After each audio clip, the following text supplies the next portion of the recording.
The Galactic Council had always spoken of Class 15 Deathworlds with a hushed reverence. Entire civilizations had tried to tame them and failed. These planets were the universe's apex predators made manifest, where the very air could turn to poison without warning, where storms carved valleys in a single night, and where predators hunted with cunning that mocked reason itself. To even approach such a world was a death sentence. No sapient species had survived longer than 3 standard days on one. It was not war or famine that broke them. It was the sheer, merciless hostility of the planet itself. And so, when whispers of human resilience began circulating, of their origin world, a Class 12 death world, where oceans boiled storms across continents, where beasts with fangs of steel once hunted them, the Council scoffed. Surely the stories were exaggerations, perhaps myths crafted by human diplomats to make their kind seem more fearsome. But curiosity is a dangerous thing, and so the experiment was born. A dozen humans were chosen, plucked from various colonies, under the guise of a diplomatic survey mission. They were told nothing of their fate. In secret, the Council prepared a transport and charted a course to Threx Delta, a confirmed Class 15. The Council chamber buzzed with nervous anticipation the day the drop commenced. Holographic feeds displayed the human group standing bewildered on the ashen plains of the planet's surface. The observers watched eagerly. The first test would come quickly. From the tree line emerged a beast, 12 meters long, plated in jagged scales, with rows of teeth gleaming in the fading light. Several council members looked away, already mourning the experiment's end. Yet the humans did not scatter. They shouted to one another in that strange, sharp-edged language, their movements deliberate. One grabbed a length of jagged stone, another fashioned a crude spear within moments. They worked not as panicked prey, but as a hunting pack. The beast lunged. The humans dodged, countered, drove the spear through a vulnerable seam between armored scales. When the creature fell, the chamber was silent. Then, one of the humans laughed. "Dinner's served." The counselors stared in disbelief as the predators cooked their kill over fire, as though the nightmare planet were nothing more than an inconvenient wilderness expedition. Days turned into weeks. The council expected exhaustion, starvation, and despair. Instead, they watched the humans build. Shelters of stone and wood rose within days, then expanded into a fortified camp. They learned the migration patterns of predators, the edible plants hidden among toxic thickets, the rhythms of storms that split mountains with lightning. One week a hurricane tore through their settlement. Counselors assumed it was over, but by dawn the humans were already rebuilding, laughing at their misfortune, joking as though the storm had been a mild inconvenience. "Reminds me of home," one remarked while hammering down a roof beam. Home, Earth. That cursed Class 12 rock, what the galaxy had called hell, the humans called familiar. The most shocking development came in the 4th week. A drone feed caught sight of a human standing in the shadow of a great serpent, the planet's most feared apex predator. The serpent coiled, fangs dripping venom, enough to kill 10 men in seconds. Instead of running, the human extended a hand.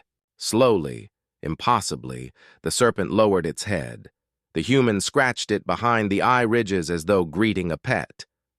Gasps filled the council chamber. Was it submission? Domestication? No, something far worse. It was adaptation, the humans. Were not merely surviving. They were bonding with the planet itself. By the end of the 2nd month, the council's fear had grown unbearable. The humans had established 3 settlements, linked by patrols. They were no longer reacting to the world's dangers. They were shaping it. Poisonous plants became medicine.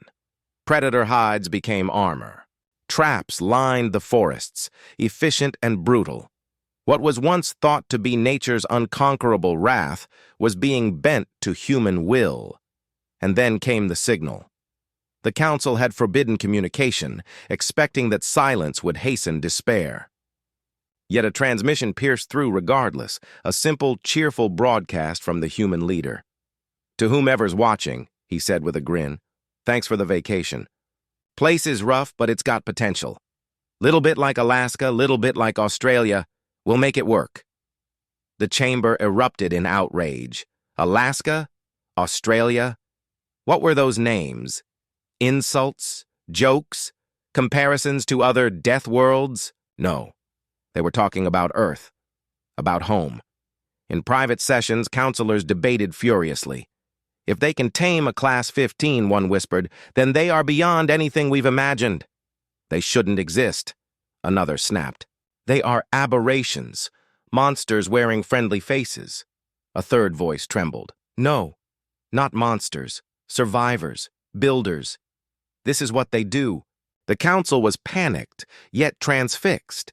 They had sought to humiliate, to break the humans, to prove them mortal. Instead, they had proven the opposite, that humans were something else entirely. The Class 15 death world had not killed them. It had welcomed them. 3 months later, a fleet of automated drones returned to retrieve samples. What they found turned fear into horror. The humans had carved roads. They had begun farming. Predators, once thought untamable, now lay in contented submission near human fires, fed and cared for like domesticated beasts. Children, born of the colonists, already played in the ash fields, their laughter echoing under the shadow of the most dangerous skies in the galaxy. The drones recorded one final image before retreating. It showed a banner, hand-painted, draped, across the human settlement. Words in English, translated by linguists, sent a shiver down every counselor's spine. Home, sweet home. From that day forward, the galaxy changed. The council hushed the experiment, burying all records. But the whispers spread. Other species heard rumors of humans thriving where no one else could stand. Fear became respect. Respect became dread. Because now they understood the truth. For every nightmare the galaxy could conjure, for every world deemed uninhabitable, humans would not merely endure. They would build, laugh, and claim it as their own. They were not survivors of death worlds. They were their inheritors. The Carthid Empire prided itself on its efficiency. When it conquered, it erased. When it punished, it did not bother with trials or speeches. It made examples. So when the Carthids captured a detachment of human soldiers during a border skirmish, the High Command debated how best to deal with them. Executions were too merciful. Prisons, too costly. No, there was only one fitting punishment for these defiant creatures. Exile to Threxus Prime, a world so viciously hostile that even the most resilient species had lasted mere hours. Class 15. The deadliest rating in all galactic records. Let them rot where nature herself is executioner, the High Commander had hissed. Their screams will never carry beyond the storms. It will save us the trouble of lifting a claw. The chamber had applauded. It was a perfect solution. And so it was that 30 humans, bound and stripped of weapons, were hurled from orbit, in survival pods, and left on the blackened soil of Threxus Prime. The Carthids celebrated that night. They thought the matter ended. But days later, something strange happened. Signals began to drift back across the void. Not distress calls, not cries for help, coordinated transmissions. Code. At first, the Empire assumed it was static or interference, from Threxus's volatile atmosphere. But then came the images. Faint, shaky drone footage captured by an automated satellite. Humans. Alive. Not just alive. Thriving. The first image showed them standing over the corpse of a beast larger than a shuttle, tusks like spears, eyes still smoldering with predatory rage. The humans had butchered it, harvested its hide, and erected crude shelters from its bones. The second image showed firelight in the night, guarded camps with walls of sharpened wood. Predators prowled at the edges of light, yet kept their distance. The third image was the most terrifying. The humans were building. High Command convened an emergency session. "This is impossible," one general barked. "No species can tame Threxus Prime." "They are not taming it," a scientist corrected softly. "They are adapting." The words struck like a blade. Weeks passed. The transmissions became clearer, more deliberate. The humans had scavenged.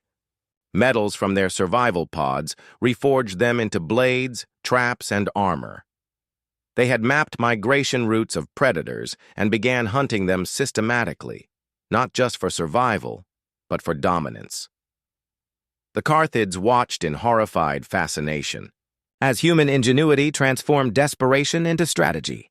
They planted hardy alien crops in poisoned soil, found ways to filter acid rain into drinkable water, and even began experimenting with the planet's toxic flora as medicine and weapons. One transmission chilled the Council to its core. A human officer, his face lit by fire, looked directly into the drone camera. "You thought this was exile," he said calmly. "But you've given us a fortress. You've given us a home." The Carthids panicked. They dispatched a strike fleet to orbit Threxus, intending to scorch the settlements from existence. The fleet arrived in silence, stealth plating glimmering under the planet's violent storms. Bombardment protocols were prepared. And then the fleet vanished. Not in fire, not in battle. Vanished. Communication cut. Sensors dead. The only trace was a final transmission from a pilot, his voice shaking. "The planet, it's fighting back!" The Carthids dismissed it as madness. But when they sent another scout, the truth emerged. The humans had done the unthinkable.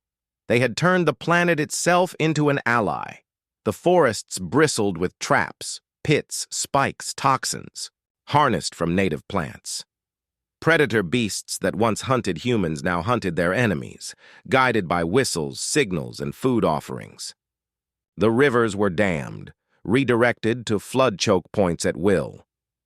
Threxus Prime, long considered uninhabitable, had become a fortress world, its every horror sharpened into a weapon under human control.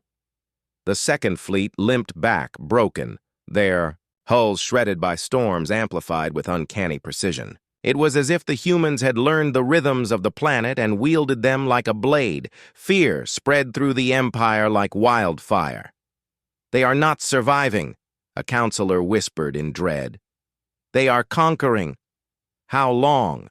another asked. "Before they march back out?"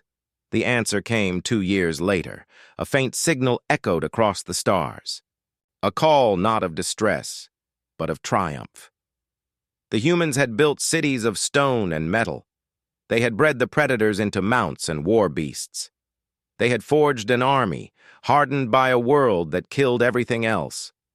And then came their message, translated by trembling linguists. "You thought to bury us. Instead, you planted us, and now we are growing." The Carthids prepared for war, but doubt gnawed at their courage. For how does one fight an enemy forged in constant death? How does one break those who have learned to wield hell itself as a weapon? Rumors spread of human scouts seen slipping beyond Threxus, their eyes cold, their weapons scarred with alien bone. No one dared confront them directly. Not yet. But every Empire border outpost whispered the same phrase when lights flickered at night and shadows passed unseen. "The Deathworlders are coming." The galaxy would never see exile the same way again, for in casting humans into their cruelest prison, the Carthid Empire had made the gravest mistake of all. They had not rid themselves of their enemy. They had given birth to something far worse. A legion of survivors, children of a Class 15 death world. And now, nothing could stop them. The galaxy had always been fascinated by humans. They were an anomaly, a species born on a Class 12 death world who did not just endure its cruelty, They thrived in it. Their records spoke of surviving ice ages, volcanic winters, predators of colossal scale, and even wars of their own making. Curious little monsters, one Zrathi scientist once described them. They live where no one should, laugh where others scream, and rebuild where others turn to ash. So, when the Unified Science Accord debated how to test the limits of sapient resilience, one answer seemed obvious. Send humans. The proposal was bold, reckless, and unthinkable. The subject world was designated Class 15, a planet so hostile that probe after probe had disintegrated within hours. But that was the point. Every other sapient broke against such worlds. Would humans, with a mixture of awe and dread, the Accord, approved? Thus began the grandest experiment in galactic history. 100 humans, chosen volunteers from across their colonies, were transported in secret. They knew only that they were part of an extreme conditions trial. Some laughed, calling it the ultimate camping trip. Others sharpened knives and checked tools, eager for the challenge. When they landed, the Accord watched from orbit, every eye fixed on the observation feeds. The world greeted them with fury. Acid storms lashed across plains of obsidian glass. Predators the size of warships hunted in packs, their claws able to shred alloy. Forests dripped poison from every leaf, and rivers carried toxins that dissolved bone. The observers whispered to one another, surely even humans could not stand against this. But the humans did not run. In the first week, they lost 6. The storms collapsed shelters, and the predators were faster than expected. The Accord leaned forward, certain the collapse had begun. But the humans did not despair. They adapted. They studied the predators, learning patterns, setting traps. They discovered safe hollows in cliffs built with stone and bone, reinforced with fibers from plants they'd first cursed as useless. They invented tools within days, scavenging from wreckage, reshaping alien material with fire and ingenuity. The humans began dividing into roles without prompting. Hunters, builders, medics, leaders. What looked like chaos from afar was, in truth, the slow weaving of order. By the end of the month, they were no longer prey. They were settlers. Decades passed. For the scientists in orbit, it was a revelation. Each generation of humans grew stronger, more cunning. The planet's toxins became their medicine, its predators their mounts and guardians, its storms harnessed for energy. Where other sapients had seen only doom, the humans saw opportunity. The observers debated in whispers. "This isn't survival," one muttered. "This is evolution in real time." "They're not fighting the Deathworld," another corrected. "They're becoming it." Children were born under skies that shredded ships. They played among bones of monsters, laughed while storms howled overhead. What would have scarred others became their normal. By the 3rd generation, the Accord realized something terrifying. They no longer understood the humans they had sent. An accident revealed the truth. A research drone, attempting to map the settlements, was shot down, not by predator, storm, or malfunction, by humans.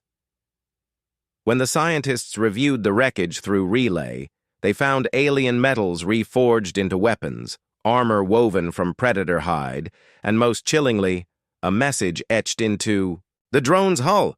"Stop watching! We are not your experiment. We are a people." The Accord froze. Their experiment had become something else. The scientists debated destroying the settlements before the humans advanced further, but fear stayed their hand. These humans were no longer the same ones who had landed. They were harder, sharper, tempered in constant danger. A whispered name spread through the Accord: the Deathborn. Generations turned to centuries. The Accord still watched in silence, terrified to interfere. The Deathborn built cities of stone and steel, carving them into mountainsides and across poisoned plains. They domesticated the planet's horrors, forging an unholy partnership with the very ecosystem meant to kill them. One city was lit not by sun or flame, but by controlled bioluminescent forests. Another was defended by rivers redirected into moats of acid. Their war banners bore symbols of predators long since tamed. The observers could not deny the truth any longer. Humans had not survived the Class 15 world. They had claimed it, and in doing so, they had become something greater than human. The final transmission was never meant to be heard. It came from a young Deathborn scout who had somehow pierced the Accord's encryption and hijacked their comms. His voice was calm, his eyes bright with confidence. "You sent us here to test us, to see if we would break. But we did not break. We built. You thought to study us from above. Now we see you. And when we are ready, we will come to you, not as subjects, but as equals, or as masters." The signal cut, leaving silence in the observation decks. The Accord immediately shut the project down, sealed the archives, and forbade further study. But it was too late. Word spread. Species whispered in fear of the children of the 15th world. And when explorers spoke of strange ships seen beyond the rim, ships clad in bone and metal, guided by storms that bent to their will, everyone knew. The Deathborn had left their cradle.